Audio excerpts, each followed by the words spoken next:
Bonjour et bienvenue sur ma chaîne. On se retrouve aujourd'hui pour parler réchaud. Quel réchaud? Nous allons voir ça dans quelques instants. Aujourd'hui nous allons donc voir le réchaud de la marque Bushcraft Essentiel. Il s'agit de la version XL Titanium. Il existe la même version XL mais en acier inoxydable. Les dimensions sont identiques sur la version titane et la version inoxydable. La différence c'est le poids. La version inoxydable 800 grammes, la version titanium 490 grammes. C'est celle que je vous présente aujourd'hui et c'est celle que j'ai depuis un bon moment déjà et que j'ai déjà utilisée de nombreuses fois. Quelques petites caractéristiques: hauteur 19 cm, côté 12 cm, épaisseur une fois repliée comme ceci à peine 1 cm, on va dire 8 mm. L'avantage, c'est qu'il y a des charnières, il n'y a rien à monter. Voilà. La mise en place et la fermeture très rapide. Charnière à différents endroits. Voilà.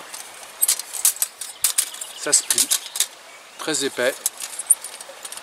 Il y a juste deux petites plaques à l'intérieur que l'on rabat pour récupérer les cendres et conserver les braises.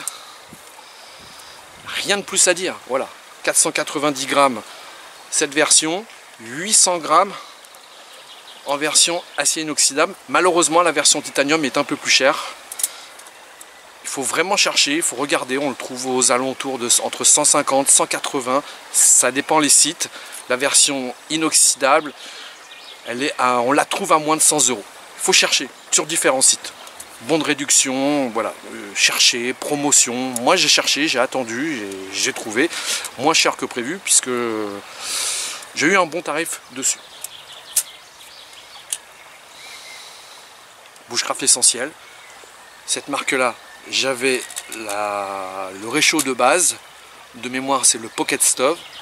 C'était très bien, mais ça chauffait bien, mais c'est pas assez grand, moi je trouve, pour un quart. C'est un montage, il faut clipser différentes petites choses, des fois ça va pas du premier coup. Enfin, voilà, je me suis rabattu sur celle-là, ça fait longtemps que je la voulais. Ça fait un petit moment que je l'ai vraiment testé avant de vous faire cette vidéo. Je n'ai jamais été embêté et c'est surtout la mise en place, la mise en pratique et le démontage qui sont vraiment superbes. Les plaques ne bougent pas. J'ai dû l'utiliser pas loin d'une cinquantaine de fois, j'ai vraiment utilisé beaucoup. En plus, ce qu'il y a de bien, c'est que le réchaud c'est quand même très sécurisant. Des fois on n'a pas besoin de faire un vrai feu de bivouac. C'est très sympa un feu de bivouac. Mais pour faire chauffer un café, un thé ou une popote, moi maintenant, pour mes sorties à la journée, voire à un jour et demi, j'utilise principalement que ça.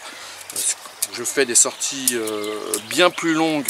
Évidemment, je fais aussi un feu de bivouac parce que ça me fait plaisir et j'aime bien en faire un.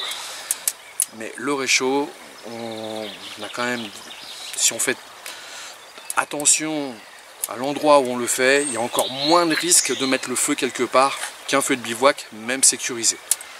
Donc, vraiment, c'est très sympa, c'est bien, ça prend pas de place dans le sac. En plus, cette version-là, même si elle est plus chère, elle est quand même beaucoup plus légère que la version inoxydable. Donc à tous ceux qui sont toujours en recherche de poids, voilà, moi je voulais un réchaud, je vous conseille celui-ci. Le poids quand même 310 grammes de gagné, c'est pas négligeable. Et bien maintenant on va regarder un peu comment ça se met en pratique et puis faire chauffer un petit quart avec de l'eau parce que j'ai envie de voir monter. C'est parti, allez on va à la suite. Ça fait donc exactement 6 minutes que j'ai allumé le petit réchaud, mis le quart dessus. Donc ça fait 6 minutes, l'eau commence, c'est plus qu'un frémissement, est pratiquement arrivé à ébullition. Et comme vous le voyez, pour remplir, c'est pas très compliqué, des petits morceaux de bois, on les met par l'ouvrant qui a été créé à la fabrication de ce réchaud, qui a été bien pensé. On peut même mettre des gros morceaux, les laisser dépasser.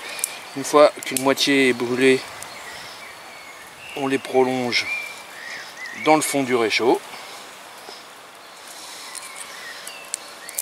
C'est très efficace. En plus,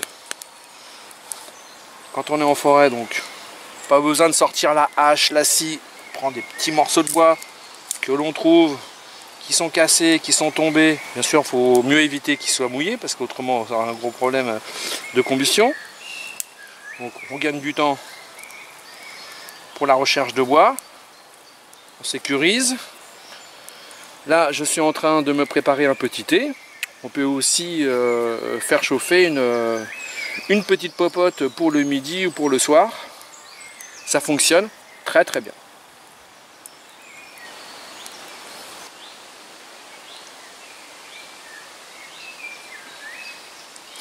Voilà, cette vidéo concernant le réchaud Titanium XL de chez Bushcraft Essentiel est maintenant terminée.